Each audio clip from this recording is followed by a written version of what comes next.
اعوذ باللہ من الشیطان الرجیم، بسم اللہ الرحمن الرحیم۔ میں Asif Baig history and ethics کی جانب سے ایک بار پھر آپ سے مخاطب ہوں۔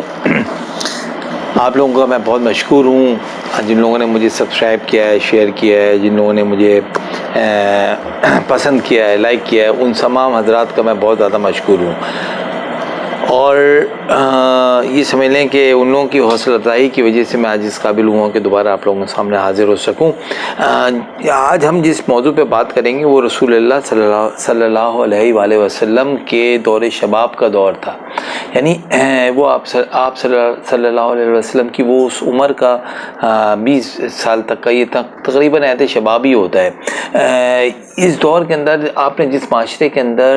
آپ نے آنکھیں کھولی تھیں، جو معاشرے کے اندر آپ پروان چڑھ رہے تھے، جن لوگوں کے درمیان اٹھے بیٹھے تھے، وہ سب جو تھے نا، وہ ایک بدحال معاشرہ تھا۔ وہ معاشرہ ایسا معاشرہ تھا جس کے اندر ہر طرح کے شوق، ہر طرح کی ایک طریقے سے اس کے شعر و شاعری اور آپ کا جو ہے سیر و شکار اور ہر طرح کی جو ہے نا تفریحات کا معاشرہ تھا۔ اس کے علاوہ اور دوسری بھی بہت ساری سماجی برائیاں تھیں اس کے اندر، لیکن رسول اللہ صلی اللہ علیہ وسلم کی زندگی بڑی پاکیزہ زندگی رہی تھی۔ آپ صلی اللہ علیہ وآلہ وسلم نے کبھی ان مشاغل میں شرکت نہیں فرمائی تھی، اور آپ صلی اللہ علیہ وآلہ وسلم کی جو زندگی تھی وہ بہت ہی صاف ستھری پاکیزہ تھی۔ لوگ، یہ وہ دور ہوتا ہے جس میں جو ہے نا لوگ جو ہے ایک طریقے سے شخصیت پروان چڑھ رہی ہوتی ہے۔ رسول اللہ صلی اللہ علیہ وسلم کی جو شخصیت تھی وہ اس دور میں اتنی عمدگی سے پروان چڑھی کہ آپ کو بہت ہی کم عمری میں لوگ جو ہیں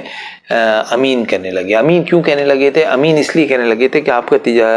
جو پیشہ تھا وہ تجارت کا پیشہ تھا، اور تجارت کے پیشے میں آپ صلی اللہ علیہ وسلم نے امانت داری کا بہت زیادہ خیال رکھا، بڑی ایمانداری، دیانت داری، صداقت کے ساتھ جو ہے اپنے کاروبار کو کرتے تھے، اس لیے لوگ ان کو بہت پسند کرتے تھے، اور ان کی تمام اچھی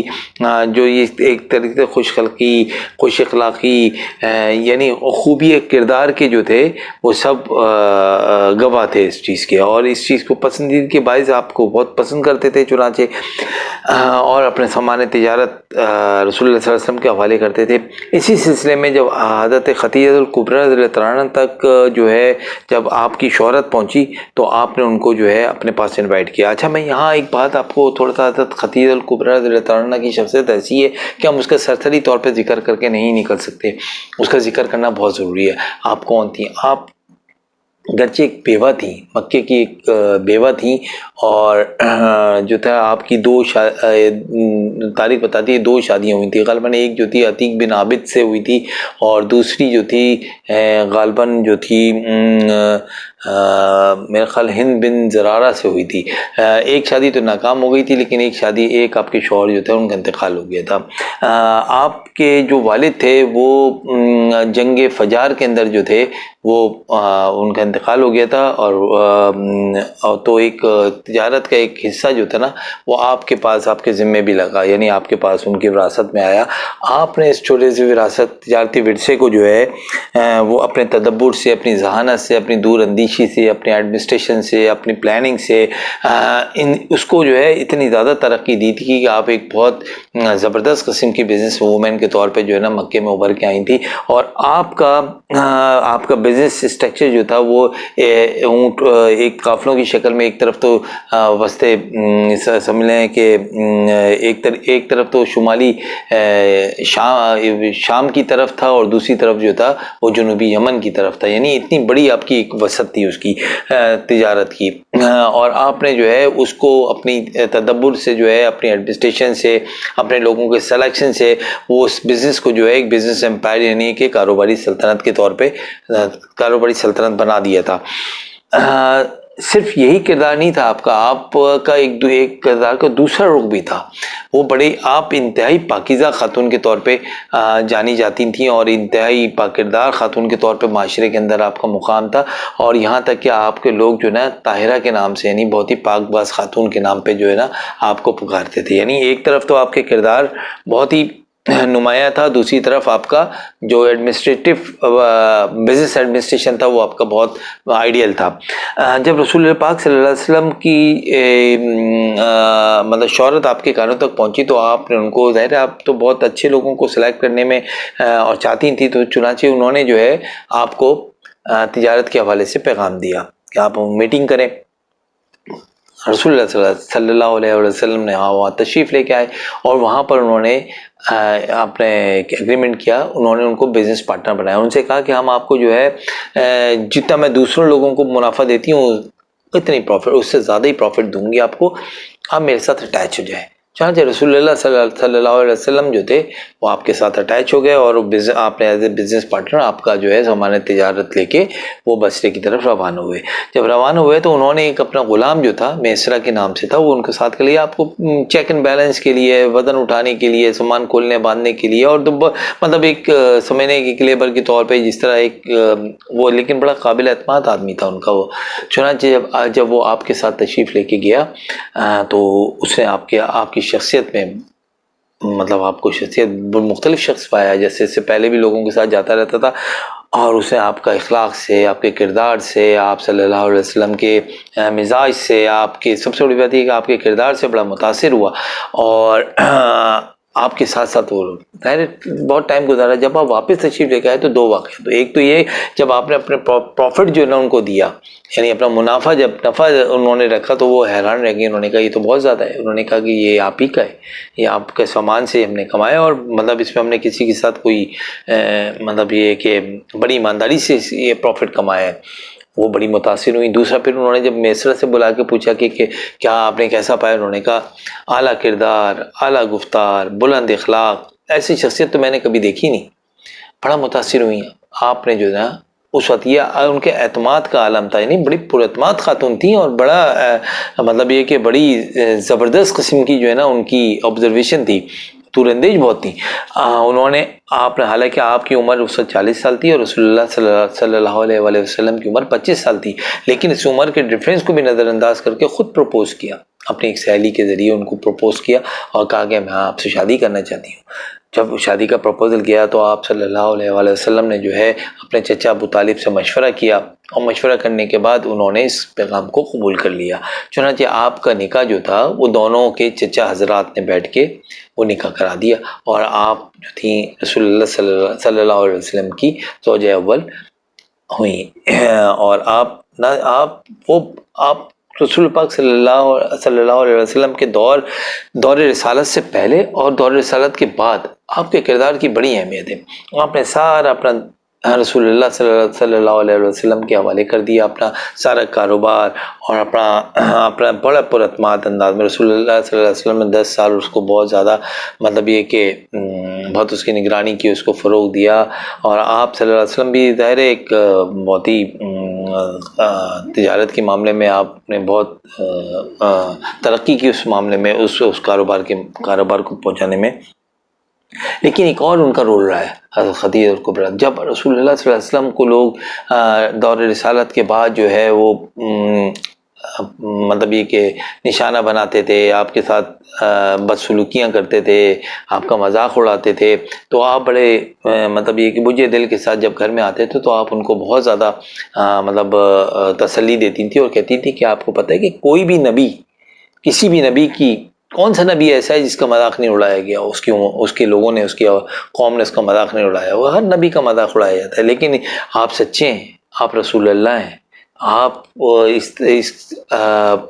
یہ پروسیجر تو آپ کا جو ہے نا انشاءاللہ تعالیٰ ان سب کو مسلمان کرے گا۔ اور آپ یہ دیکھیے کہ آپ جب دوبارہ نکلتے تھے تو بڑے حوصلے کے ساتھ نکلتے تھے، یہ ان کا بڑا ایک حضرت خدیجہ الکبریٰ رضی اللہ عنہا کا ایک بڑا، یہ سمجھ لیں کہ بڑا کردار رہا ہے اس کے اندر۔ تو چنانچہ آپ کا بہرحال معیشت کے حوالے سے یا معاشی زندگی کے حوالے سے حضرت خدیجہ الکبریٰ رضی اللہ عنہا سے شادی کرنے کے بعد آپ صلی اللہ علیہ وسلم کو ایک اطمینان حاصل ہوا، اور آپ کو ایک مطلب تاجر کی حیثیت سے بھی فروغ ملا۔ اس کے ساتھ ساتھ ایک اور واقعہ جو تھا اسی دور کا، جو رسول اللہ صلی اللہ علیہ وسلم کی شادی کے بعد تقریباً آپ کی عمر جب 35 سال کے قریب پہنچی تو ایک بڑا واقعہ ہوا جس سے رسول اللہ صلی اللہ علیہ وسلم کی تدبر سے جو ہے اہل قریش کے درمیان ایک بہت بڑی جنگ جو تھی وہ ٹلی۔ واقعہ کچھ یوں تھا کہ وہ تھا خانہ کعبہ کی تعمیر نو کا واقعہ۔ دراصل خانہ کعبہ کی تعمیر تو آپ کو پتہ ہے کہ ایک عدل سے ہوئی تھی، اور اس کے بعد لیکن طوفان نو کے بعد جو تھا وہ اس کے نشانات مٹ گئے تھے اور وہ ایک چٹیل میدان کی طرح وہاں پر پڑا تھا۔ پھر اللہ تعالیٰ نے حضرت ابراہیم علیہ السلام کے ذریعے ان کو حکم دے کے وہاں پر خانہ کعبہ کی ایک طرح سے تعمیر نو کی تھی، اور اس کے بعد وہ خانہ کعبہ آپ نے اور آپ کے صاحبزادہ حضرت اسماعیل علیہ السلام نے اس کو تعمیر کیا تھا، اور ایک وہ بڑا قصہ ہے۔ لیکن اس کے بعد پھر حضرت اسماعیل علیہ السلام کی شادی بنو جریم سے ہو گئی تھی، ایک خاتون سے ہوئی تھی، اور پھر ان کے بعد بنو جریم آہستہ آہستہ خانہ کعبہ پہ قابض ہو گئے تھے، اور انہوں نے بہت پھر بعد میں بڑا کافی عرصے کے بعد بنو جریم نے اس کے لیے بہت زیادہ جو ہے اس کی تقدس کو پامال بھی کیا اور بہت زیادہ اس کو جو ہے نا قبضہ بھی کیا۔ لیکن بہرحال وہ ایک مختلف ٹاپک ہے، تو ہم آ رہے تھے تعمیر نو کی طرف۔ تو جب ہم خانہ کعبہ کی تعمیر نو کی طرف جاتے تھے تو وہاں پر کچھ واقعہ کچھ اس طریقے سے ہوا کہ ایک عورت جو تھی اس نے بخول